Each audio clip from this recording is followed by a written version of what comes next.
So I finished taking down all the bantu knots and the twist out. Here's the back. And all I'm gonna do now is oh, another thing I want to tell you guys. Well, let's see. Let's start here. So I'm just gonna be taking the 2 strand twists, which are these from each one, and I'm gonna gently pull them apart.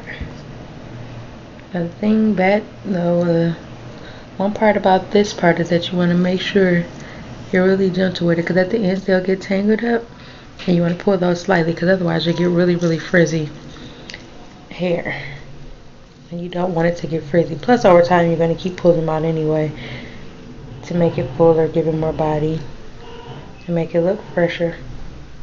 So wherever it gets wound up at, if it gets really hard to pull apart like this one, I just really go down and then maybe untwist it, and it helps unravel it.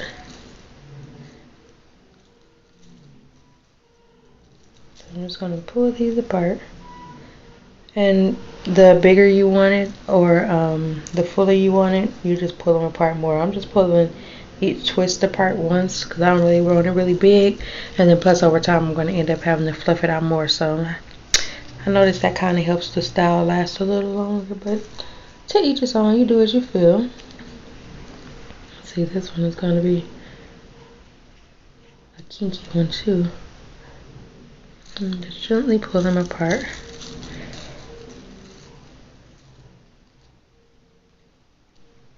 And then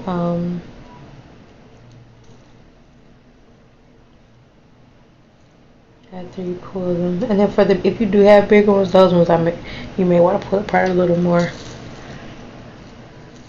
See how it is. So I'm gonna go through and finish that, and then I'll come back and show you guys the finished look. And I may even just add like a little bit of oil sheen or something just to give it more shine, even though it's pretty shiny enough. So I guess those products actually work when I use them, right? So I'll come back and show you guys the finished result. Finished taking them all down. I'm pulling them apart. See the back. See, I got gaps there. So all I'm gonna do at this point is go in with like a hair pick, an afro pick, or something that has the teeth to stand up on it.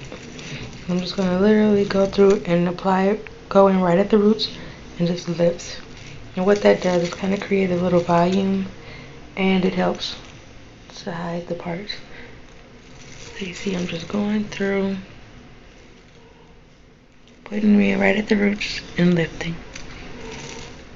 And do the same thing here, right at the roots and lift. And I'm pretty much going to go through and do this all throughout my hair. The goal is to try to eliminate all the parts that are showing. So like let's say I have a part here, I'm going to pull those 2 strands together and take the pick and go right into my roots and lift there. And see, it kind of helps eliminate the, that was a bad example, but do the same thing throughout. And then you can even go back in and tease the hair if you want to, or do whatever you feel works for you, you know. And I'm really digging this. So I'm just gonna pretty much go through all of it. And I can't really see the back while I'm on the camera, so I'm gonna go through and do that, and then I'll come back and show once again the finished look.